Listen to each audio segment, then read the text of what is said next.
공동회를 잘 마쳤습니다. 우리 하나님께 감사와 영광을 올려드립니다. 또 준비와 진행으로 수고하신 분들과 같이 참여하신 분들을 위해서도 우리 서로 격려하며 박수하도록 하겠습니다. 예, 공부하기가 참 쉽지 않죠. 토요일 날 오전 9시 반부터 저녁 9시 반까지 꼬박 앉아가지고 공부했고, 주일에도 오후 4시 반까지 이렇게 공부했습니다. 이 시간을 통해서 모세오경을 전체적으로 좀 살펴봤는데요. 여러분들에게 어떤 깨달음과 또 은혜가 있었을지 궁금합니다. 또 말씀 속에서 어떤 부르심을 확인했을지도 궁금합니다. 서로 만나서 은혜도 나누시고 다짐도 실천할 수 있도록 하시기를 바랍니다. 무엇보다 말씀을 성실하게 연구하고 묵상하시는 우리 모든 청년들이 되기를 간절히 바랍니다. 오늘은 출애굽기 6번째 시간입니다. 지난 시간에 이어서 오늘 주여 보낼 만한 자를 보내소서라는 제목을 가지고 말씀을 나누려고 합니다. 여러분, 지난 2주 동안 하나님의 부르심을 확인하셨습니까? 지난 시간에는 어떻게 하나님의 부르심을 알 수 있는가에 대해서 세 가지로 살펴보았습니다. 먼저 첫 번째는 무엇이었죠? 하나님 일상의 사건을 통해서 말씀하신다고 했습니다. 일상을 주의 깊게 살펴보는 이들이 하나님의 부르심을 발견하게 될 것입니다. 그럼 그냥 일상을 주의 깊게 살펴본다고 해서 하나님의 뜻을 알 수 있을까요? 부르심은 하나님과의 지속적인 관계가 있어야지만 발견할 수 있습니다. 하나님과 무관한 삶을 사는 사람들은요, 어느 날 갑자기 하나님의 뜻을, 부르심을 깨달을 수 있는 것이 아닙니다. 하나님과 긴밀한 연결함 가운데 우리의 일상을 주목해서 볼 때에 그곳에서 하나님의 부르심을 발견할 수 있는 것입니다. 마지막으로 부르심의 내용을 이해하려면요, 하나님의 언어, 즉 하나님의 역사에 대한 기억이 내 안에 있어야 된다라고 했습니다. 과거를 돌아보시며 하나님의 역사하심을 계속해서 기억하고 확인하시기를 부탁드립니다. 하나님께서요, 과거에 해오셨던 그러한 방식대로, 과거의 역사대로 내게 말씀하시고 그것을 기반하여서 새로운 일을 행하심을 기억하시기를 바랍니다. 자, 오늘은 지난 시간에 이어서요, 그럼 하나님께서 이렇게 사람들을 부르시는데, 여러분 부르심 받으셨죠? 부르심을 받았는데 부르심대로 살지 못하는 이유는 무엇일까요? 많은 사람들이, 그리스도인이라고 하는 많은 그리스도인들과 성도들이 하나님으로부터 부르심을 받는데 그 뜻대로 살지 못하는 이유는 무엇이겠습니까? 오늘 이것에 대해서 살펴볼 텐데요. 그 전에 부르심에 관해 한 가지를 좀 먼저 짚고 넘어가려고 합니다. 여러분, 그냥 하나님 혼자서 모든 일들을 하시면 될 텐데 굳이 잘 이해하지도 못하고 고집 부리는 인간을 통해서 일하실 필요가 있을까요? 모든 사람을 다 구원해야 된다고 해보겠습니다. 어떤 방법이 가장 쉽습니까? 하나님께서요, 모든 사람들 자고 있는데 오늘 밤에 나타나셔가지고 거부할 수 없는 두려움과 떨림으로 강력하게 꿈속에서 말씀하시면 되지 않을까요? 벌떡 일어나서 자다가 주님, 제가 잘못했습니다. 제가 이제 주님을 믿고 따르겠습니다. 모든 사람들 그렇게 할 수 있지 않을까요? 내일 아침이 되면 모든 사람들이 이 세상에서 충격적인 그런 기적을 맛본다고 해보십시오. 갑자기 일어났는데 눈이 안 보여. 갑자기 일어났는데 몸을 사용할 수가 없어. 그러다가 주님이라고 부르자 갑자기 멀쩡하게 돼요. 뭐 이런 특별한 일들을 통해서, 사건을 통해서 하나님께서 모든 사람들을 단번에 구원받게 할 수 있지 않겠냐는 것이죠.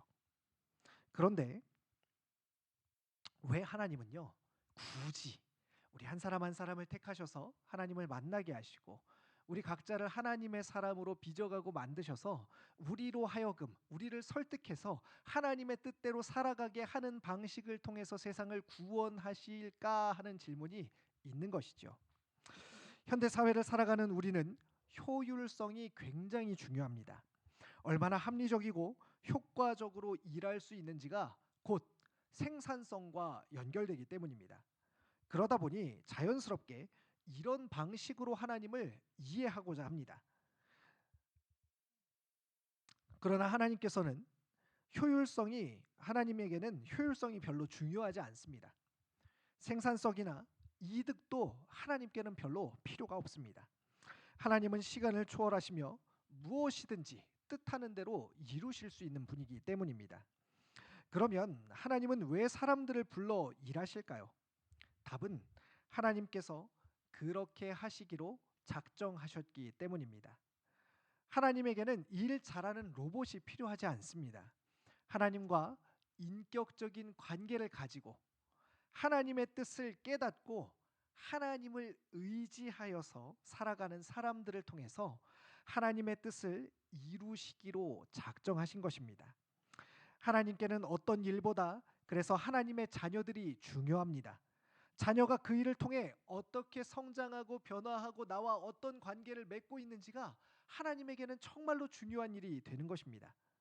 따라서 우리도요, 부르심을 이해할 때 이 일을 통해서 나는 어떤 사람이 될 것인가, 이 삶을 통해 하나님은 나에게 무엇을 요구하시는가를 질문해야만 합니다. 그저 맡겨주신 미션을 수행하는 사람으로 하나님이 우리를 부르지 않았다는 것입니다. 자, 이런 이해를 가지고요, 하나님의 부르심에 모세가 어떻게 반응하고 있으며 앞으로 하나님이 모세를 어떤 사람으로 만들어 가시는지 살펴보도록 하겠습니다. 여러분, 여러분의 부르심은 무엇입니까? 하나님께서 나를 무엇으로 어떻게 부르셨습니까? 베드로전서 2장 9절 말씀을 한번 보겠습니다. 베드로전서 2장 9절입니다. 제가 읽어보겠습니다. 그러나 너희는 택하신 족속이요 왕 같은 제사장들이요 거룩한 나라요 그의 소유가 된 백성이니 이는 너희를 어두운 데서 불러내어 그의 기이한 빛에 들어가게 하신 이의 아름다운 덕을 선포하게 하려 하심이라 라고 말씀합니다. 하나님께서 우리를 무엇으로 부르셨다고 이야기합니까?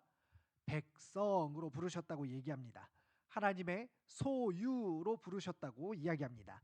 제자로 부르셨고 이 땅의 교회로 부르셨고 땅 끝까지 제자 삼는 사명자로 우리를 부르셨습니다. 이 외에도 각자가 받은 부르심이 있을 것입니다. 특별히 하나님께서요, 이 땅에서 나에게 부탁하신 것들이 있다는 것이죠. 가정에서, 직장에서, 교회에서, 삶의 다양한 영역에서 하나님의 부르심을 받고 또 확인하셨을 것입니다. 모세도 부르심을 확인하게 되는 특별한 날이 있었습니다. 지금부터 잠시 모세가 되어보시기 바랍니다. 40년 동안 늘 왕래하던, 40년 동안 매일 출퇴근하던 그 길에서 불에 타지 않는 떨기나무를 봤습니다. 출근 시간에 텅 비어있는 기차를 보았습니다. 지하철을 보았습니다. 너무나 신기한 광경에 가까이 다가갔고 그곳에서 자신을 부르시는 하나님을 만났습니다. 하나님은 모세에게 이스라엘을 애굽에서 데리고 나오는 출애굽의 사명을 부여하십니다. 그리고 모세가 하나님의 능력에 대해 확신을 갖도록 두 가지 이적도 보여주셨습니다.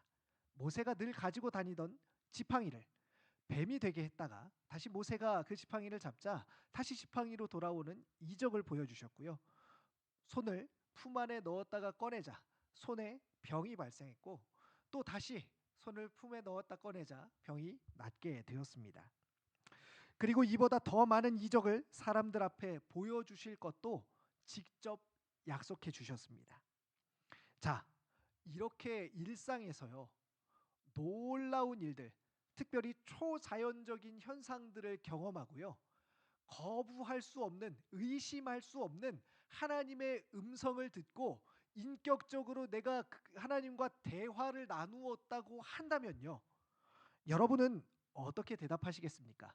여러분이 모세라면 그 하나님의 부르심에 대해서요, 무엇이라고 대답하셨겠습니까? 네, 주님, 제가 가겠습니다. 제가 한번 해보겠습니다. 과거에도 그것이 제 소원이었는데 이제 주님께서 이런 놀라운 이적들을 보여주시며 제게 직접 말씀하시니 제가 이제 담대하게 다시 한번 가보겠습니다 라고 말하지 않겠습니까? 이렇게 엄청난 이적을 경험했는데 거절할 수 있을까요? 그런데 모세는요,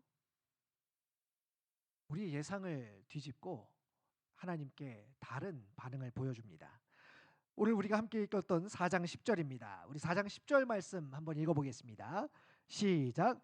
모세가 여호와께 아뢰되 오 주여 나는 본래 말을 잘하지 못하는 자니이다. 주께서 주의 종에게 명령하신 후에도 역시 그러하니 나는 입이 뻣뻣하고 혀가 둔한 자니이다. 모세가 주님, 저는 그럴 수 없는 사람입니다 라고 얘기합니다. 한 군데 더 보겠습니다. 13절입니다. 같이 함께 읽겠습니다. 시작. 모세가 이르되 오 주여 보낼 만한 자를 보내소서. 아니, 어떻게 그렇게 큰 사건을 경험하고도 하나님의 부르심을 거절할 수 있을까요? 그런데 거절할 수 있음을 성경은 보여줍니다. 그리고 저 역시도 같은 경험을 가지고 있습니다. 기도 중에 놀라운 현상을 경험했는데 그 이후에 첫 번째로 제가 했던 고백은 하나님, 잘못 부르셨습니다. 하나님, 저는 아닙니다 라고 말했습니다. 우리 주변에도 이런 사람들을 보게 되지요. 야, 내가 놀라운 체험을, 정말 하나님을 내가 놀라운 체험을 한 번만 하게 되면은 정말로 잘 믿겠다. 정말로 잘 믿겠다 라고 하는 사람들이 있습니다. 그러나 신앙은 어떤 놀라운 특정한 한 사건이나 그런 경험만으로 되는 것이 아니라는 것을 우리는 알고 있습니다. 꾸준히 성실하게 하나님의 뜻을 따라 살아가는 매일의 걸음을 통해서 완성되는 것이 바로 신앙입니다. 그렇다면요, 모세는 왜 이렇게 놀라운 이적을 경험하고도 하나님의 부르심을 거절했을까요? 그의 거절 이유는 한 두 가지 정도로 정리해 볼 수가 있습니다. 첫 번째는요, 자신의 존재만을 직시했기 때문입니다. 무엇이라고요? 자기 존재만을 보았기 때문입니다. 출애굽기 3장 11절 말씀인데요. 3장 11절 말씀 같이 한번 읽어보겠습니다. 시작. 모세가 하나님께 아뢰되 내가 누구이기에.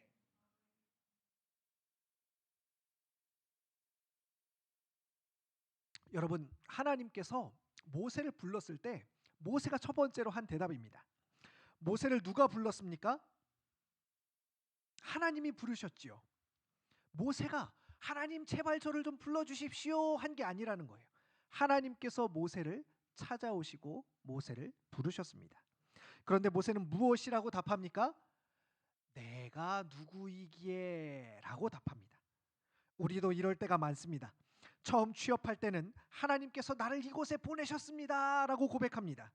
그런데 조금 다니다 보면요, 나한테 맞지 않는 것 같습니다 라고 고백합니다. 우리 신앙의 문제는 대부분 나를 중심에 두기 때문에 발생합니다.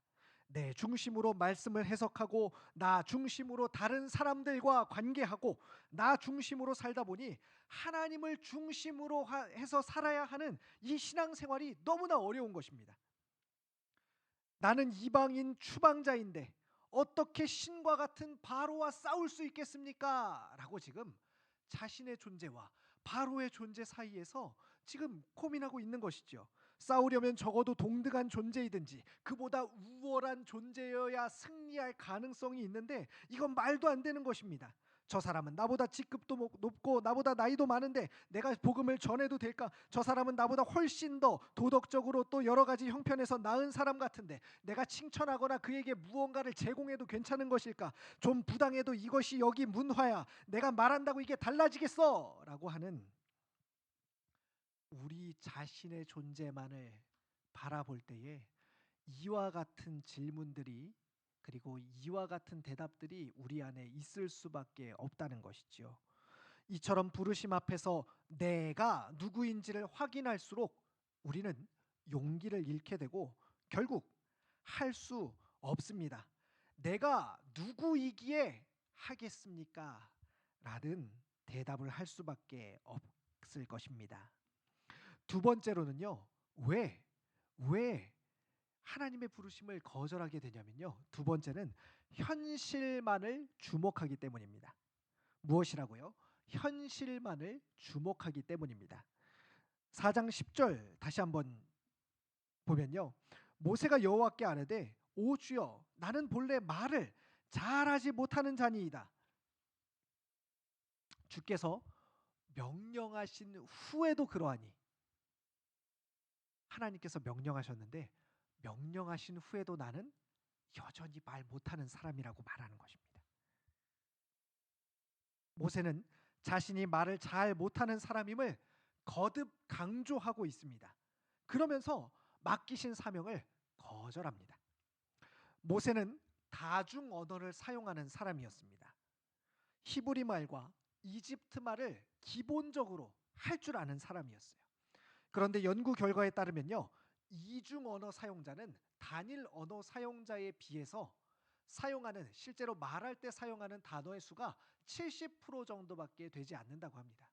그러니까 모세가 지금 하나님께 하는 말은요, 하나님, 저는 한 가지 말만 하는 사람들에 비해서, 다른 사람들에 비해서 지금 하나님께서 하시는 말을 효과적으로 잘 전달하기 어려운 사람입니다 라고 얘기하는 거예요. 게다가 모세는 이집트를 떠난 지 40년이나 됐습니다. 현실적으로 이집트 말로 바로와 싸우거나 이스라엘 백성들을 말로 설득하기에 어려울 수 있었습니다. 그런데 여러분, 모세뿐만이 아닙니다. 성경을 살펴보면요, 바울도 마찬가지입니다. 고린도후서 10장 10절 말씀 한번 읽어보겠습니다. 고린도후서 10장 10절 같이 읽겠습니다. 시작. 그들의 말이 그의 편지들은 무게가 있고 힘이 있으나 그가 몸으로 대할 때는 약하고 그 말도 시원하지 않다 하니. 고린도 후서는요, 바울이 고린도 교회에 보낸 편지입니다. 그런데 사람들이요, 무엇이라고 바울에 대해서 평가하냐면요, 그의 글은 설득력이 있고 힘이 있다고 얘기합니다. 바울이 글로 쓴 편지는요, 설득력이 있고 힘이 있대요. 잘 썼다는 것이죠. 그런데 대면에서 대화를 해보면요, 뭐라고 말합니까? 답답하다고 얘기합니다. 답답하다고 얘기하는 것이죠. 하나님의 뜻을 따라 사는데 분명 현실적인 어려움이 있습니다. 시간이 없다든지 상황이나 환경이 따라주지 않는다든지, 그러나 현실에 기반하여 부르심을 따라 살아야 하는 것이지, 현실적으로 가능 불가능 여부를 따지기만 해서는 결코 부르심대로 따라 살 수가 없습니다. 더군다나 현실은 우리가 하나님의 뜻을 따라 살도록 불어오는 순풍이 아닙니다. 불어오는 바람과 밀려오는 세파를 거슬러 살아야 하는 것이죠.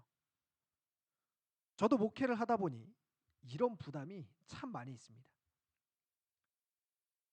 설교도 잘해야 되고, 상담도 잘해야 하고, 말도 잘해야 되고, 기획도 잘해야 되고, 글도 잘 써야 되고, 찬양도 잘해야 되고, 공부도 잘해야 되고, 운전도 잘해야 되고, 가정도 잘 돌봐야 되고, 체력도 줘야 됩니다.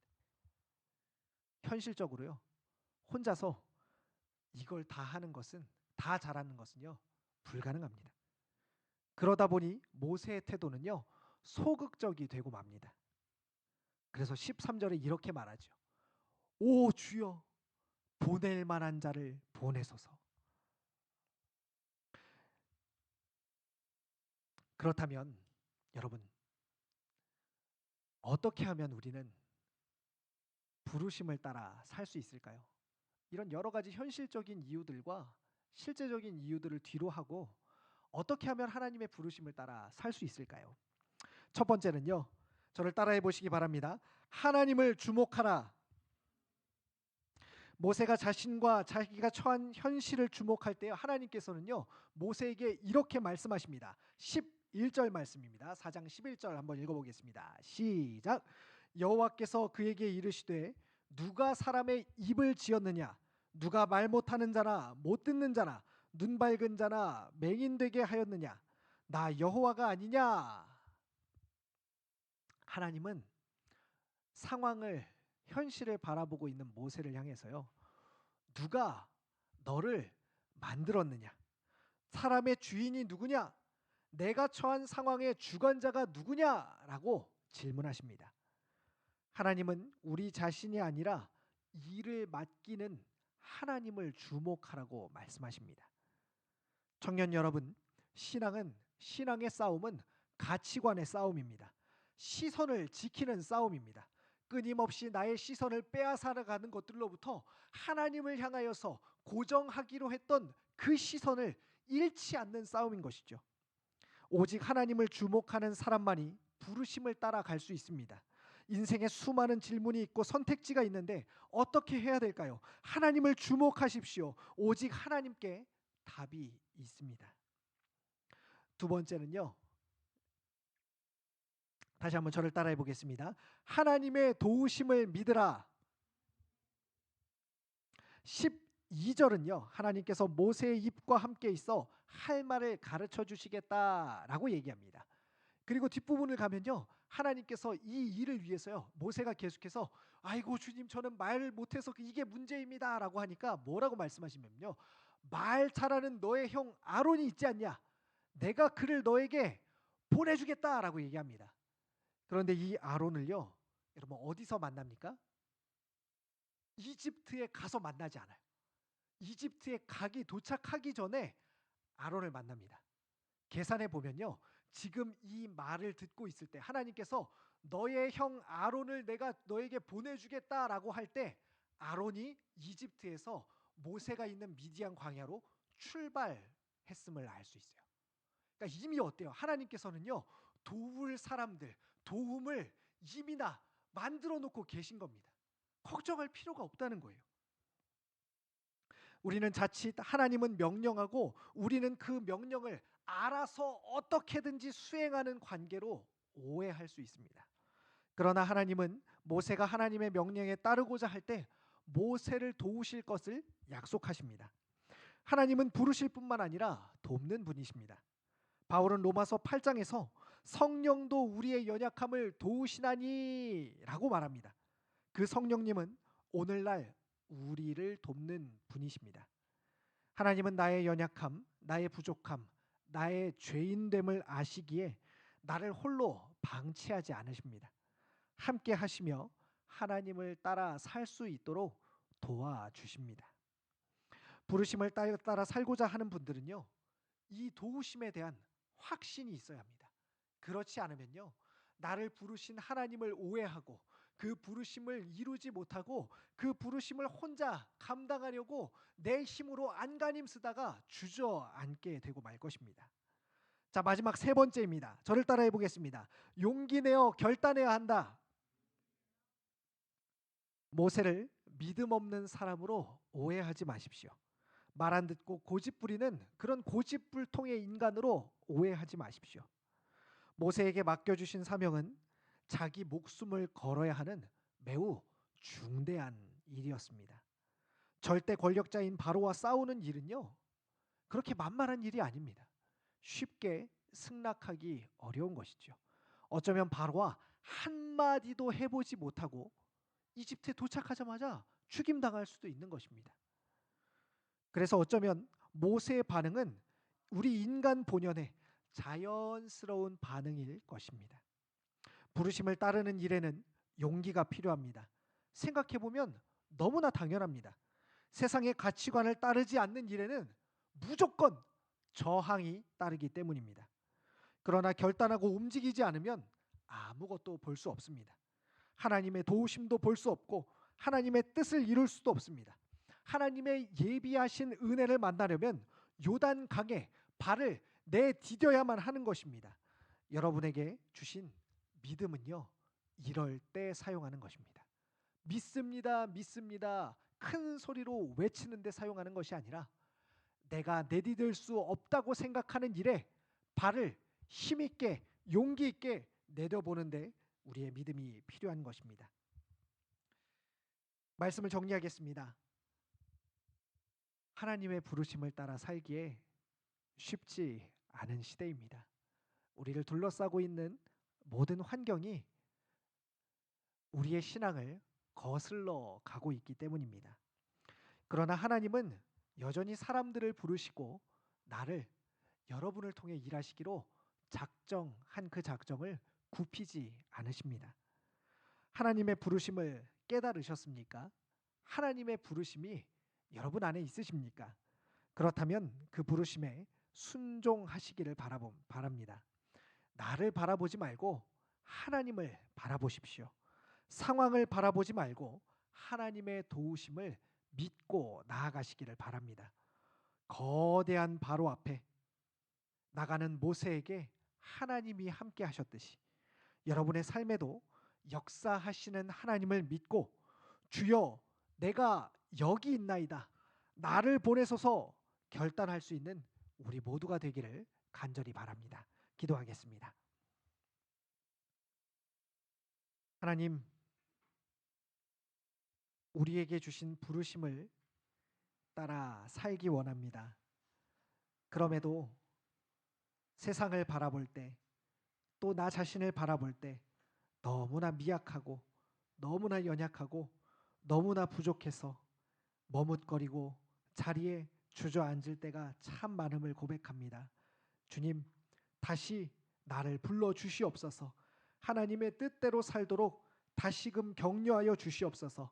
이제는 하나님의 도우심을 믿으며 하나님의 내가 아니라 하나님을 바라보며 용기 내어 결단하여서 주님께서 요구하시는, 주님께서 안내하시는 그 삶으로 우리의 발을 내딛기를 소원하오니 주님, 우리의 발에 힘을 더하여 주시고 용기 있게 내디딜 수 있도록 주님 인도하여 주시옵소서. 감사합니다. 예수님 이름으로 기도합니다. 아멘.